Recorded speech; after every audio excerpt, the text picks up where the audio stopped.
Alam niyo po mga kapatid, may kalungkutan po ang buweno man naming ikukuwento sa inyo, dahil lahat naman po tayo ay nagulantang, nagulat talaga, nagimbal sa pagpanaw po ng premyadong aktres na si Jacqueline Jose noong isang araw.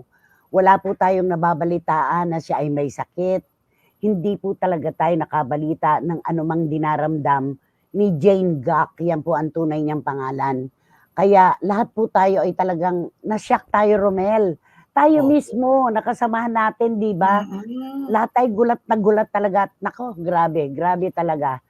Ay, Napakalungkot ng ganito, simula ng Monday pinag-uusapan natin isang yumaong beteranang napakahusay na artista, isang oo, kawalan sa show business, 'di ba? malaking kawalan si Jacqueline Jose. Alam niyo po, paano ba natin sisimulan? Hindi natin mababanggit na ang mga pelikula at mga teleserye na siya ay naroon o pinagbidahan niya o pinagkontrabidahan niya. Sa dami po talaga dahil kayamanan po siyang itinuturing ng lokal na aliwan ng mundo ng telebisyon at pelikula. Siya yung kapatid ni Veronica Jones, isa rin Hmm, dating artista. At madalas namin siyang nakakasama noon ni Tita Rexy. Kapag may mga party, nung ako'y bagitong manunulat pa lang, ako'y dala-dala ni Papa Jesse at saka ni Tita Rexy sa lahat ng mga birthday party na dinadaluhan namin, nandun si Jane.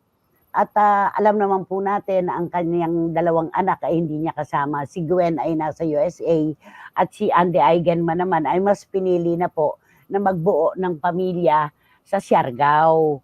Kaya ano po nakakalungkot talaga itong ang dami pong mga bersyon na lumalabas pero sabi nga ng kanyang pamilya at ng kanyang manager ay ipaubaya po muna natin sa kanila ang pagdadalamhati habang hindi pa nila ibinibigay ang tunay at totoong dahilan. impormasyon ng kanyang pagpanaw.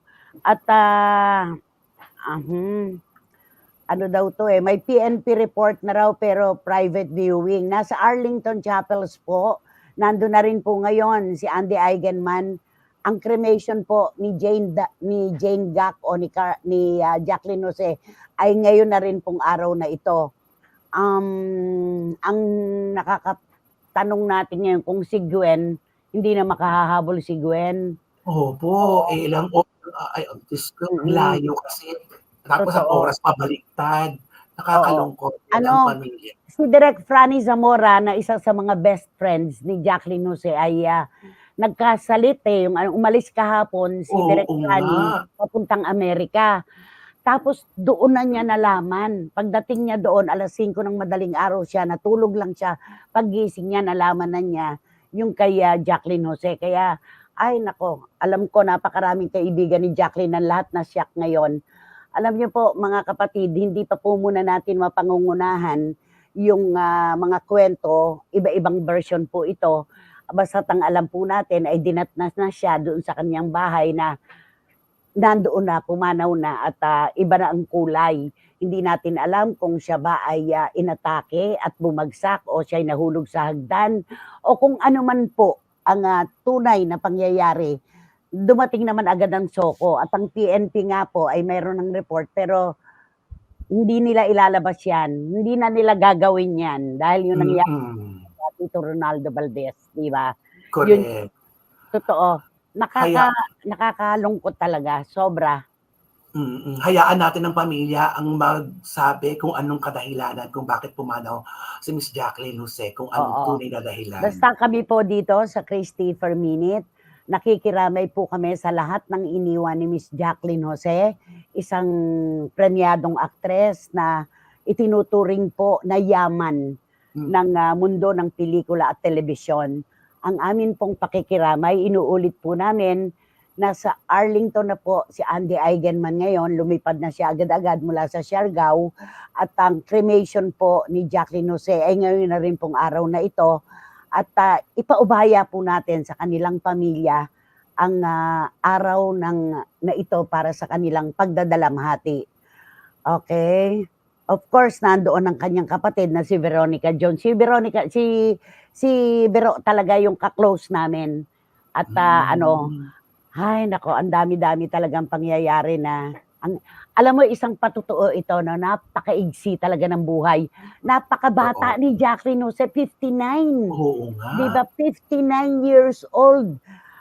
Napakabata. Ito po ay isang patotoo, buhay na patotoo na saan man po tayo naroroon, ano man ang ating ginagawa, natutulog man tayo ay puwedeng hindi tayo magising kapag tayo ay tinawag na.